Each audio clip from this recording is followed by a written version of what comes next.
BCI life skill একাডেমির এই বিশেষ আয়োজনে আপনাদের সবাইকে স্বাগত। আজ আমরা এমন একটা প্রশ্ন নিয়ে কথা বলবো যেটা কম বেশি আমাদের সবার জীবনের সাথেই কিন্তু জড়িয়ে আছে। আচ্ছা, একটু ভেবে দেখুন তো, বছরের শুরুটা কেমন হয়? একদম নতুন ডায়েরির পাতা উল্টানো, ছকছকে একটা রুটিন বানানো, তাই না? জিমে ভর্তি হওয়া কিংবা ধরুন একটা নতুন অনলাইন কোর্স শুরু করা। কি ভীষণ উত্তেজনা থাকে, কত আশা নিয়ে আমাদের পথ চলাটা শুরু হয়।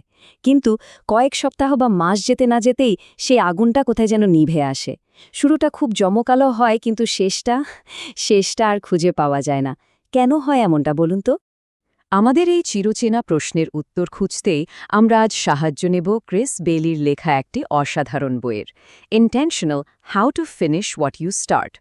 এই বইটি কিন্তু শুধু কাজ শুরু করার জন্য মোটিভেশন দেয় না, বরং সেই পথটা দেখায় যে পথে হেঁটে আমরা শুরু করা কাজটা আসলেই শেষ করতে পারি। তাহলে চলুন এই ধাঁধার প্রথম স্তরটা একটু খুলে দেখি। কেন এই শুরুর ঝলমলে উত্তেজনা আর মাঝপথে থেমে যাওয়ার ধূসর বাস্তবতা প্রায় সবার জীবনেরই একটা এত চেনা গল্প? দেখুন, শুরুর সময়টা না ঠিক যেন একটা হানিমুন পিরিয়ডের মতো। সব কিছুতেই শুধু আশা আর সম্ভাবনা। কিন্তু এর পরেই বাস্তবের কঠিন মাটিটা পায়ের নিচে লাগে। চ্যালেঞ্জগুলোকে মনে হয় পাহাড়ের মতো উঁচু, আর আমাদের ভেতরের সেই গনগনে আগুনটা, ওটা ধীরে ধীরে নিভতে শুরু করে। আর ঠিক এখানেই ক্রিস বেইলি মূল প্রশ্নটা তুলে ধরেছেন। তিনি বলছেন, সমস্যাটা কিন্তু স্বপ্ন বা যোগ্যতার অভাবে নয়। আসল প্রশ্নটা হলো, যেই কাজটা আমরা করছি সেটার সাথে আমাদের ভেতরের বিশ্বাস আর মূল্যবোধের কোনো গভীর সংযোগ আছে কি? মানে কাজটা কি আসলেই আমাদের কাছে গুরুত্বপূর্ণ? কারণ ওই সংযোগটা না থাকলেই কিন্তু অনুপ্রেরণার ভিতটা নড়বড়ে হয়ে যায়। তাহলে এই সমস্যার সমাধানটা কি? লেখকের মতে চাবিকাঠিটা হলো শুধু ইচ্ছা নয়, বরং ইন্টেনশনাল বা সচেতন হওয়া। আচ্ছা, এই ইন্টেনশনাল হওয়ার মানে ঠিক কি? চলুন জেনে নিই। ইন্টেনশনাল হওয়া মানে হলো যে কোনো কাজ করার আগে নিজেকে কয়েকটা প্রশ্ন করা। আমি এটা কেন করছি? এটা করে আমি আমার জীবনে কি অর্জন করতে চাই? আমার জীবনের যে বড় লক্ষ্যটা আছে সেটার সাথে এই ছোট কাজটার কি কোনো সংযোগ আছে? এই গভীর সংযোগটা খুঁজে পাওয়াই হলো ইন্টেনশনাল হওয়া। লেখক খুব সুন্দরভাবে দুই ধরনের লক্ষ্যের কথা বলেছেন। একটা হলো বড় গোল বা ধার করা লক্ষ্য, যা আমরা হয়তো সমাজের চাপে বা অন্যেরা করছে দেখে ঠিক করি। আরেকটা হলো ইন্টেনশনাল গোল, যেটা আমাদের একদম ভেতর থেকে আসে। যেমন ধরুন, সবাই করছে দেখে ইংরেজি শেখা আর উচ্চ শিক্ষার প্রয়োজনে ইংরেজি শেখা, এই দুটোর পেছনের শক্তি কিন্তু আকাশ পাতাল তফাত। যার লক্ষ্যটা নিজের ভেতর থেকে জন্মায়, কঠিন সময়ে সেই লক্ষ্যই তাকে পথ চলতে সাহায্য করে। কিন্তু লক্ষ্যটা ভেতর থেকে আসাই কি যথেষ্ট? আমরা অনেকেই তো ভাবি যে মনের জোর বা উইল পাওয়ার থাকলেই সব সম্ভব। লেখক এখানেই আমাদের খুব জনপ্রিয় একটা ধারণাকে চ্যালেঞ্জ করছেন। সত্যিটা হলো, উইল পাওয়ার বা ইচ্ছাশক্তি অনেকটা ফোনের ব্যাটারির মতো। সারাদিনের নানা রকম সিদ্ধান্তে, ক্লান্তিতে, মানসিক চাপে এর চার্জ কিন্তু কমতে থাকে। তাই শুধু এই পরিবর্তনশীল শক্তির ওপর ভরসা করে বসে থাকলে তো চলবে না। আমাদের এমন একটা সিস্টেম তৈরি করতে হবে যা উইল পাওয়ার কম থাকলেও আমাদের কাজটা চালিয়ে নিয়ে যেতে সাহায্য করে। একটা উদাহরণ দিলেই ব্যাপারটা পরিষ্কার হয়ে যাবে। ধরুন, একজন ছাত্র ঠিক করল রাত 10টায় পড়তে বসবে। এখন সে যদি ফোন হাতে বিছানায় শুয়ে শুয়ে ভাবে যে তার উইল পাওয়ার তাকে পড়ার টেবিলে টেনে নিয়ে যাবে, তাহলে কাজটা কিন্তু খুবই কঠিন। কিন্তু সে যদি একটা সিস্টেম তৈরি করে, যেমন ধরুন রাত 9:45টায় ফোনটা অন্য ঘরে রেখে আসা, পড়ার টেবিলটা গুছিয়ে রাখা আর 25 মিনিটের একটা টাইমার সেট করা, এখানে কিন্তু মনের জোরের সাথে যুদ্ধ করতে হচ্ছে না। একটা ভালো সিস্টেমই তাকে আলতো করে পড়ার টেবিলে বসিয়ে দিচ্ছে। লেখক এই বাধাগুলোকে বলছেন ফ্রিকশন বা ঘর্ষণ।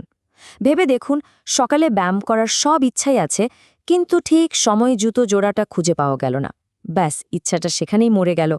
পড়ার বইটা টেবিলের বদলে আলমারির ভেতরে রাখা আছে, ওই সামান্য চেষ্টাটাই আর করতে ইচ্ছে হলো না। এই যে অদৃশ্য ছোট ছোট বাধা, এগুলি আমাদের বড় বড় পরিকল্পনাকে থামিয়ে দেয়। তাহলে উপায়টা কি? উপায় হলো নিজের পরিবেশকে নিজের সবচেয়ে বড় বন্ধু বানিয়ে ফেলা। ভালো কাজ করার পথ থেকে সব বাধা সরিয়ে দেওয়া, পড়ার বইটা টেবিলে রাখা, ব্যায়ামের পোশাক আগের রাতে গুছিয়ে রাখা। এর মানে হলো আমরা আমাদের ভবিষ্যৎ আমির জন্য কাজটা সহজ করে দিচ্ছি, যাতে তাকে আর নতুন করে সিদ্ধান্ত নিতে বা বাধা সরাতে গিয়ে শক্তি খরচ করতে না হয়। কিন্তু অনেক সময় লক্ষ্যটাই যখন এভারেস্টের মতো বিশাল মনে হয় তখন তো প্রথম পদক্ষেপটা নিতেই ভয় লাগে, তাই না? এই ভয়কে জয় করার উপায় কি? লেখক বলছেন বড় স্বপ্নকে একদম ছোট ছোট সহজ পদক্ষেপে ভাগ করে নিতে। যেমন আমাকে একটা থিসিস লিখতে হবে, এই চিন্তাটা শুনলেই ভয় লাগে। কিন্তু যদি ভাবি আজ আমি শুধু ৩০০ শব্দ লিখব, এই লক্ষ্যটা অনেক বেশি বাস্তবসম্মত। কিংবা পুরো বই শেষ করার বদলে আজ শুধু একটা চ্যাপ্টার পড়ব, এই ভাবনাটা কাজ শুরু করার জন্য অনেক বেশি উৎসাহ দেয়। আর এর সাথে জড়িয়ে আছে আরেকটা জরুরি ধারণা, নিখুঁত হওয়ার চেয়ে এগিয়ে যাওয়াটা অনেক বেশি গুরুত্বপূর্ণ। একটা নিখুঁত পরিকল্পনার জন্য বসে থাকার চেয়ে একটা অসম্পূর্ণ কাজ শুরু করে দেওয়া অনেক ভালো। কারণ ভুল করা, সেটাকে শুধরে নেওয়া, এই পুরো প্রক্রিয়াটাই তো আসলে এগিয়ে যাওয়ার অংশ। ছোট ছোট ধারাবাহিক প্রচেষ্টায় দিন শেষে বড় পরিবর্তন নিয়ে আসে। এবার আমরা এমন একটা ধারণার কথা বলবো যা হয়তো অভ্যাস বদলানোর পুরো সমীকরণটাই পাল্টে দিতে পারে। লেখক বলছেন শুধু কাজ নয়, নিজের পরিচয়টাকেই বদলে ফেলতে হবে। ব্যাপারটা একটু খেয়াল করে দেখুন, আমি ওজন কমানোর চেষ্টা করছি বলার চেয়ে আমি এমন একজন মানুষ যে নিজের শরীরের যত্ন নেয় বলাটা কিন্তু অনেক বেশি শক্তিশালী। কারণ প্রথম বাক্যটা একটা কাজের কথা বলছে, কিন্তু দ্বিতীয় বাক্যটা বলছে আপনার সত্তা বা পরিচয়ের কথা।